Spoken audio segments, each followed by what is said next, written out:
This is too good. The emotions, the raw power, they're so beautiful. We cannot compete. We must make these Koreans American Koreans. We will make K-dramas, but in America, we'll call it a drama.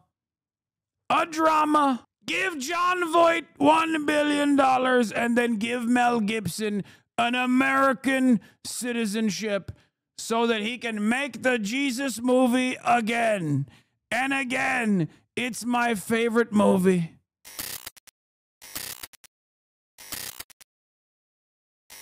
Anyway, we're moving away from this to talk about Trump's calls for 100% tariffs and also the disastrous Indigo sign piece of paper. Yeah, and this is an interesting one. The president saying that he will now put 100% tariff on movies that, as he puts it, are coming into our country that are produced in foreign lands. He says we want movies made in America again. It's not precisely clear whether this includes all foreign language movies that are shown, for instance, in art house cinemas, whether it includes foreign productions on streaming services, or whether it includes all movies that include some aspect of production that are outside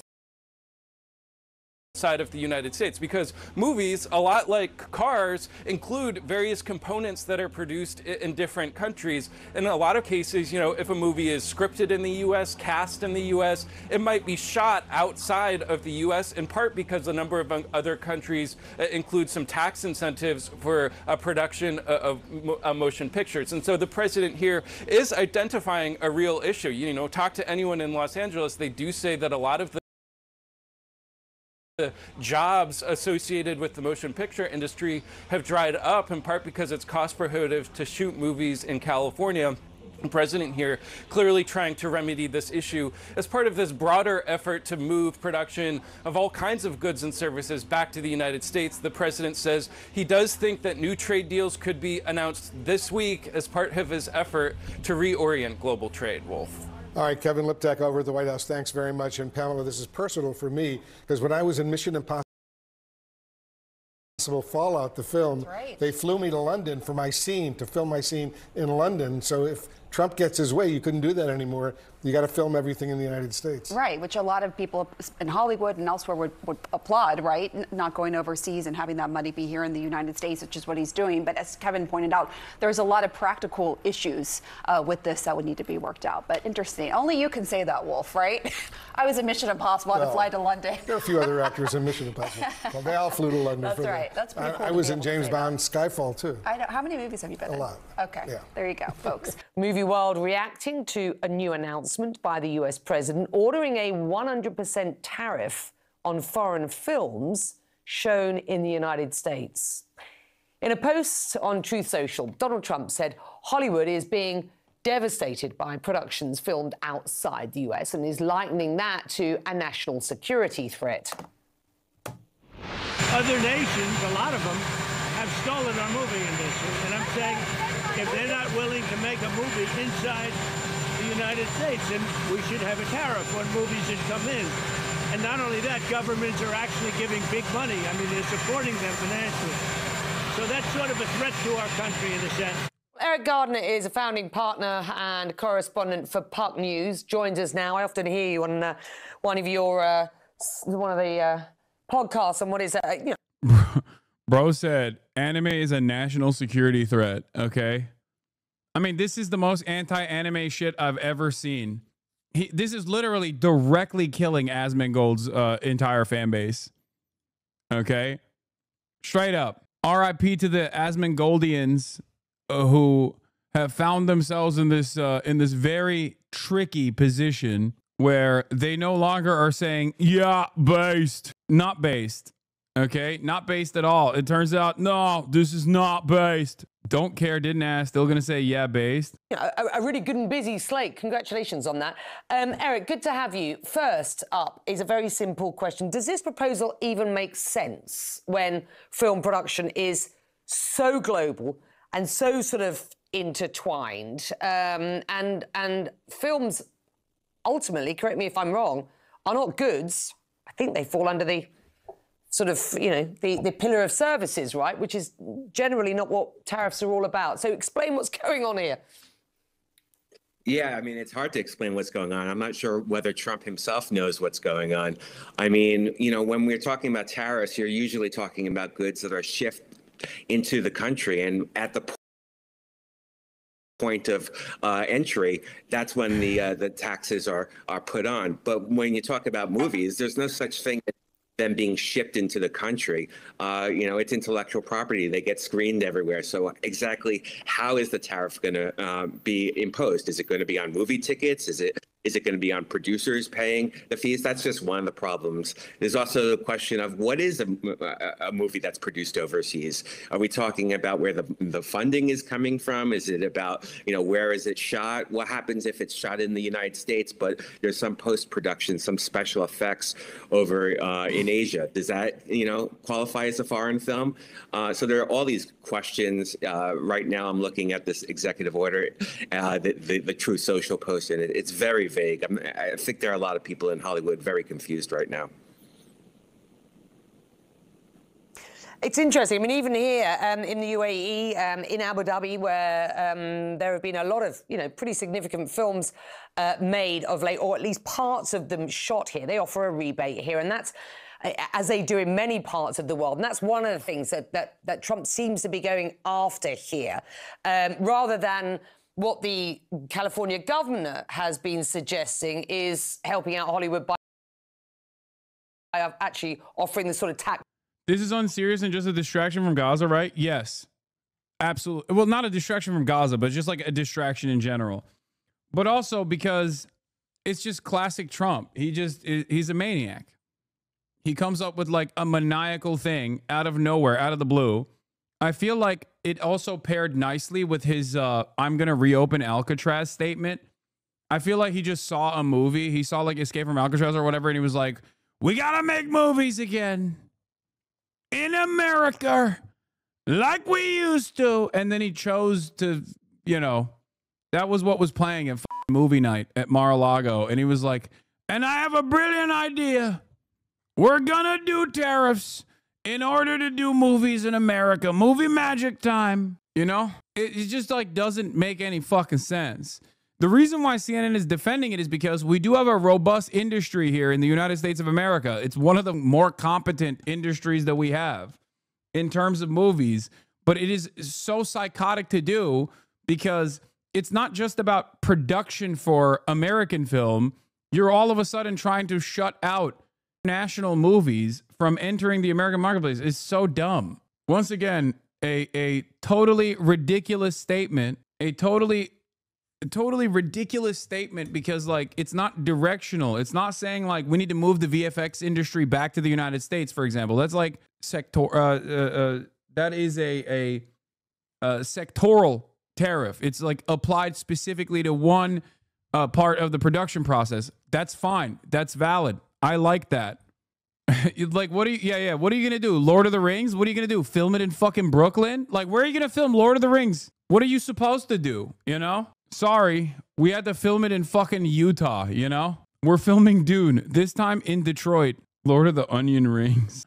Breaks that you see in places like Abu Dhabi. So there is a way of supporting the business. It just doesn't make sense necessarily as far as you're concerned, and I can't get my head around it by using tariffs. Look, take Netflix as a key example. That stock is taking a hit from what's been an all-time high after this news. Let's bring up the live market number for you. Netflix last year spent more than half of its budget on international production. 70% of its 300 million subscribers are outside the United States. Its stock down about 3.5% or more today.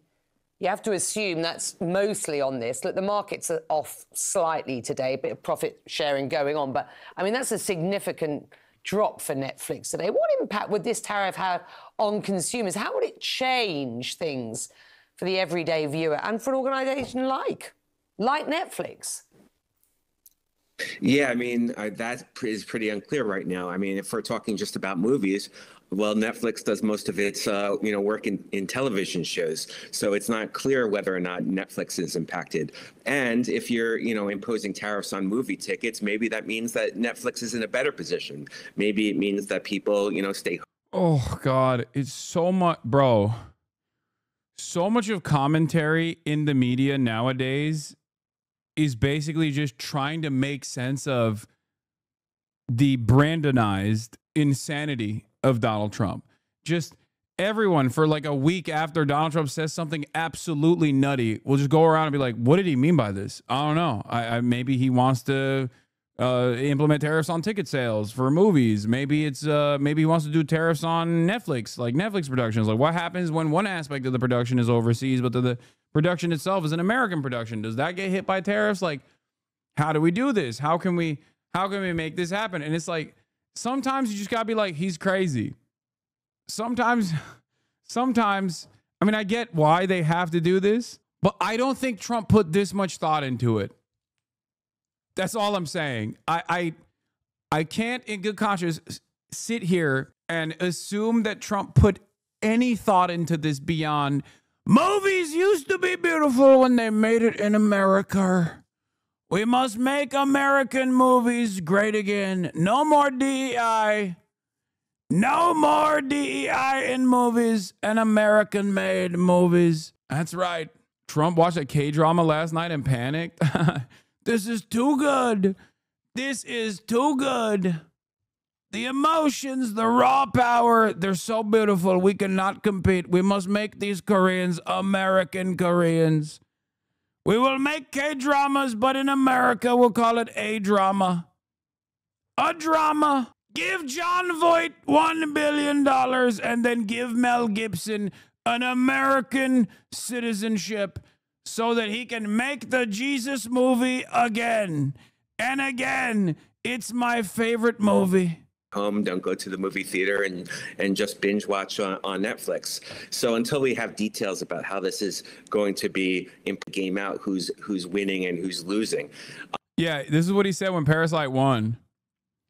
By the way, how bad were the Academy Awards this year, do you see? And the winner is a movie from South Korea. What the hell was that about? We got enough problems with South Korea on trade. And on top of it, they give it the best movie of the year. Was it good? Then he added, let's get Gone with the Wind. Can we get Gone with the Wind back, please? That was the best picture winner in 1940, 80 years ago. Sunset Boulevard. So many great movies. I'm telling you. Bro, okay. Dude, literally what happened is Mar-a-Lago movie night, okay? Mar-a-Lago movie night. He watches like a Alcatraz movie and he thinks to himself, I have a brilliant idea. I was looking away and I thought you were improvising this. No, this is something that he actually said, which is pretty funny because the thing that I improvised is not off base from what he actually said. Yeah. He literally watched Escape from Alcatraz and said, we need to do all of this. And that's the reason why he said, reopen Alcatraz and make movies great again. Make movies American again. Put Scarlett Johansson to play convincingly an Asian woman. The Asians don't actually need to be Asian. Scarlett Johansson has range. She's beautiful. She's pretty. She's blonde. Why can't we make ScarJo play the role? And maybe Gal Gadot. What a bombshell. Oh, that's a foxy woman. Shut the fuck up. Shut the fuck up. No, this is fake news. This can't be real. Guess what was on TV in South Florida on Saturday night? 1979 Clint Eastwood film, Escape from Alcatraz. No, this is a meme. No. Ain't no fucking way, dude. No. Oh my God, he is demented. Oh my God, he's fucking demented. No.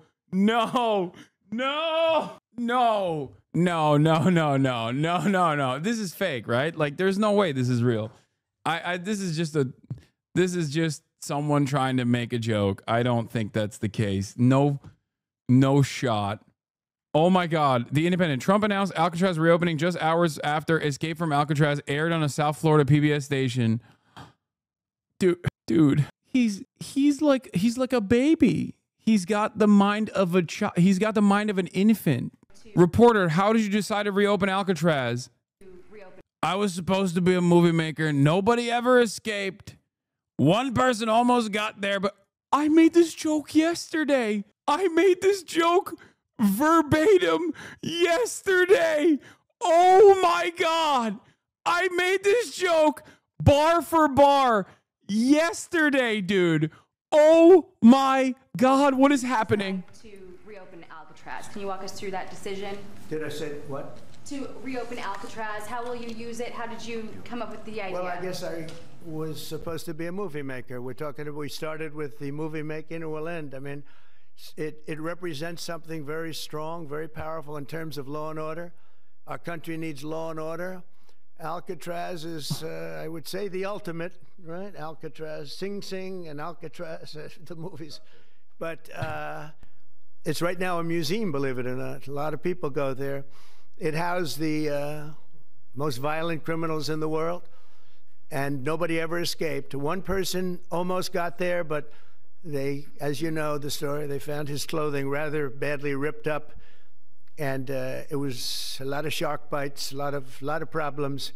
Nobody's ever escaped from Alcatraz, and just represented something strong having to do with law and order. We need law and order in this country, and so we're going to look at it. Some of the people up here are going to be working very hard on that, and we had a little conversation. I think it's going to be very interesting. We'll see. Someone clipped me literally doing bar for bar this bit about sharks eating people that are escaping Alcatraz yesterday. I literally made this joke. Oh my God. If we can bring it back in large form, add a lot. But I think it represents something. Right now it's a big hulk that's sitting there rusting and rotting. You look at it, it's sort of, you saw that picture that was put out, it's sort of amazing. But it sort of represents something that's both horrible and beautiful. No, this is from today. I'm saying I made this joke. I made this joke basically verbatim yesterday when I was like, escape from Alcatraz, beautiful movie. Nobody could escape from Alcatraz, as you know. That's why I'm bringing it back. We're putting more sharks in the water. As you know, sharks in the water. Oh, this is... As many people say, no one has ever escaped Alcatraz. I would have been able to escape it. If I was in Alcatraz, I would have ran away. I would have swam away from the sharks.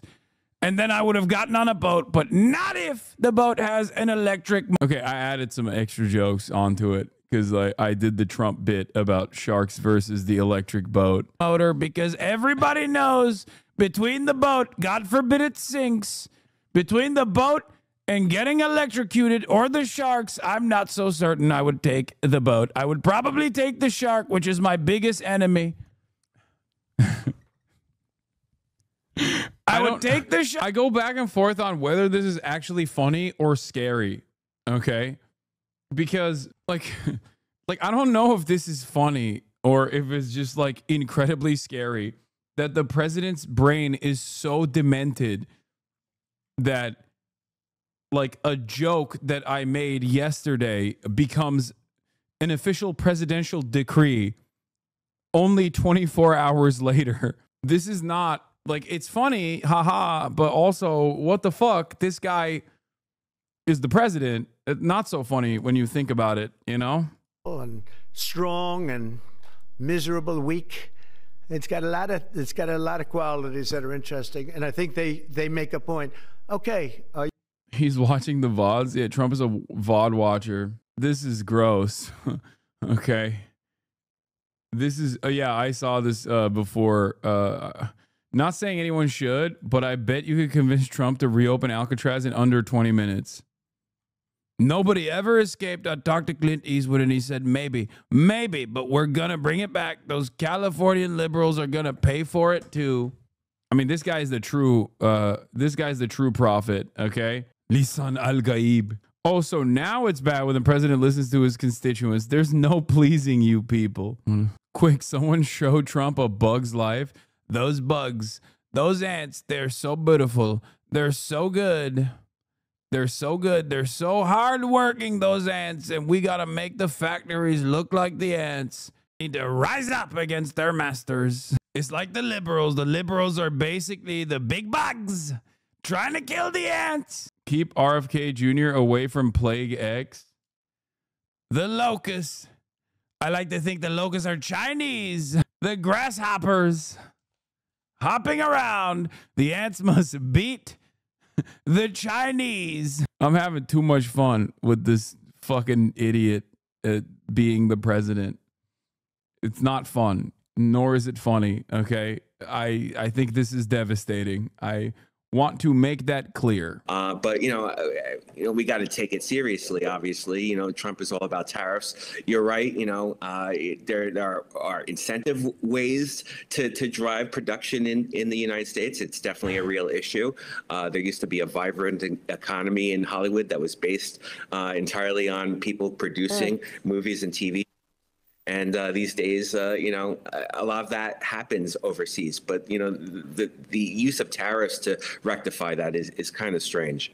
All right, with us now is Justin Wolfers, professor of economics and public policy at the University of Michigan, and Art Hogan, chief market strategist at B. Riley Financial. Professor, I want to start with you with this announcement or statement President Trump made overnight of placing 100% tariffs on foreign-made films. Now, it's unclear if he's talking about literally like foreign films that are in a foreign language shot and produced overseas and then sold here in the U.S., or if he's talking about the Avengers shot on a soundstage in London there.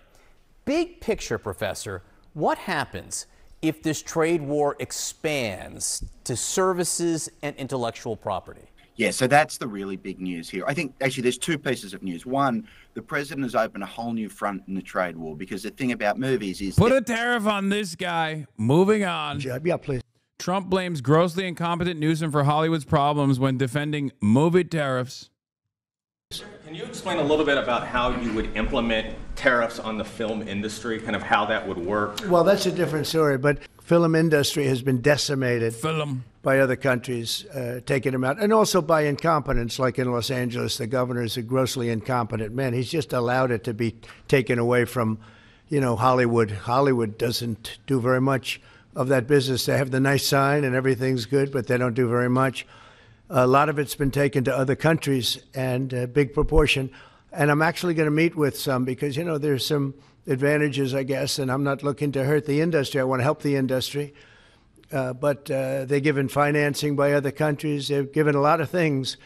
And the industry was decimated. If you look at how little is done in this country now, you think we were the ones. We used to do 100, not long ago, 100%. Now we do almost like very little. It's shocking.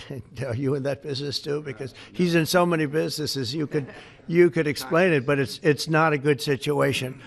So we're going to meet with the industry. I want to make sure they're happy with it, because we're all about jobs. That's all what it's very important. It's a big industry, but it's an industry now that's, it's really left, it's abandoned the USA where it started. And we'll get it back. Yeah, please. Thanks, Mr. President. Yes, ma'am. Thank you, Mr. President. Some Catholics were not so happy about the image of you looking like the Pope. Oh, I see. You mean they can't take a joke? You don't mean the Catholics. You mean the fake news media. Not the Catholics loved it. I had nothing to do with it. Somebody made up a picture of me dressed like the Pope, and they put it out on the internet. That's not me that did it. I have no idea where it came from. Maybe it was AI. But I know nothing about it. I just saw it last evening. Actually, my wife thought it was cute. She said, "Isn't that nice?" My question about Actually, I would not be able to be married, though. That would be a lot. I'd have to the best of my knowledge, popes aren't big on getting married, are they? Not that we know of. No. I think it's the fake news media that, they're fakers. My question, though, sir, was about the fact that it was put out on the White House account. Even though it was AI generated, it was a joke, it was a meme. Does it at all diminish the substance of the official White House account to have it go out on that particular channel? Give me a break. It was just somebody did it in fun. It's fine. Have to have a little fun, don't you?